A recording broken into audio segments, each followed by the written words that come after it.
10वां इसम जो मंसूब होता है वो लाए नफी जिन्स का इसम है। आपने पढ़ा था कि लाए नफी जिन्स का इसम मंसूब होता है और उसकी खबर मरफू होती है। मिसाल है कलिमा तैयबा की, ला इलाहा इल्लल्लाहु। ला के बाद इलाहा, इलाहा मंसूब है। कुरान पाक में भी आपको इसकी मिसालें मिल जाएंगी। जैसे कि यहाँ पर ला इलाहा लिखा है तो ये ला लाए नफी जिन्स है। और ला के बाद इलाहा, ये एक इसम है जो कि मंसूब है। ये जिन्स की नफी करने के लिए आता है। यानी इलाहा का मतलब है माबूद, तो ला इलाहा का मतलब है कि कोई माबूद नहीं है, कोई माबूद नहीं है। इल्लल्लाहु, फिर आएगा कि अल्लाह के सिवा, या इल्ला हुआ, उसके सिवा।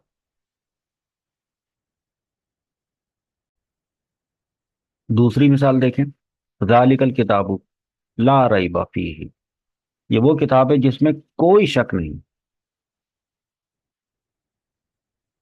ला रैब फीही। रब्बना इन्नका जामिउन नासी, ए हमारे रब, बेशक तू लोगों को जमा करने वाला है, लियौमिन, कयामत वाले दिन। ला रैब फीही, इस बात में कोई शक नहीं है। इन्नल्लाह ला युखलिफुल मिआद। ऐसे आप देखें कुरान पाक में आपको लाए नफी जिन्स मिलते हैं। एक और मिसाल है,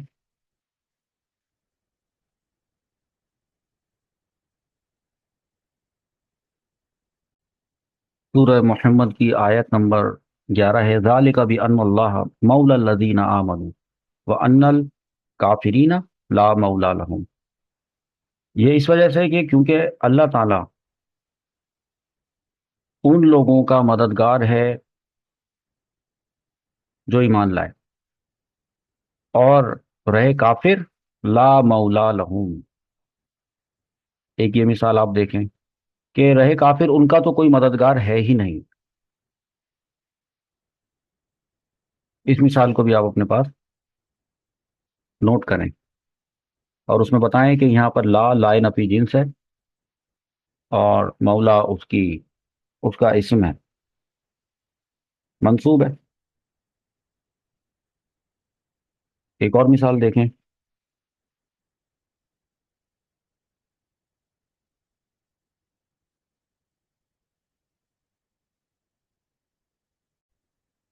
सूरतुल बकरा की आयत नंबर 197 है। फरमाया गया कि अल हज्जु अशहुरुम मालूमात वमन फरदा फीहिन्नल हज्जा।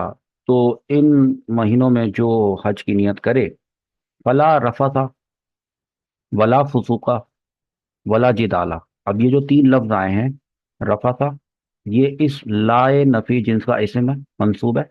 वला फुसूका, लाए नफी जिन्स का इसम है, मंसूब है। और वला जिदाला, लाए नफी जिन्स का इसम है, मंसूब है।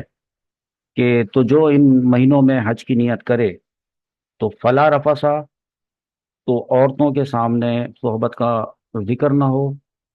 वला फसूका, कोई गुनाह ना हो। वला जिदाला, कोई झगड़ा ना हो फिर हज के दौरान।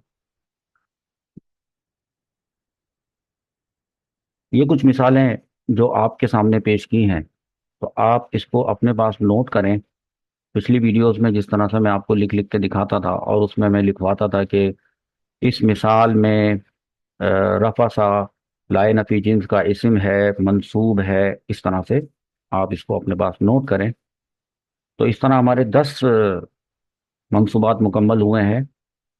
हम 9 पहले पढ़ चुके थे, आज हमने 10वां पढ़ा है। 10वां है लाए नफी जिन्स का इस्म, जो हमने कुरान पाक से देखा।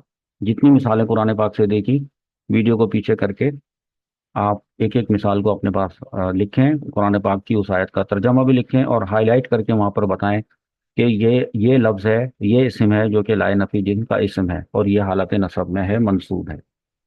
इसके बाद अब हमारा नेक्स्ट टॉपिक होगा अफ़ाले नाक़िसा की खबर मंसूब होगी।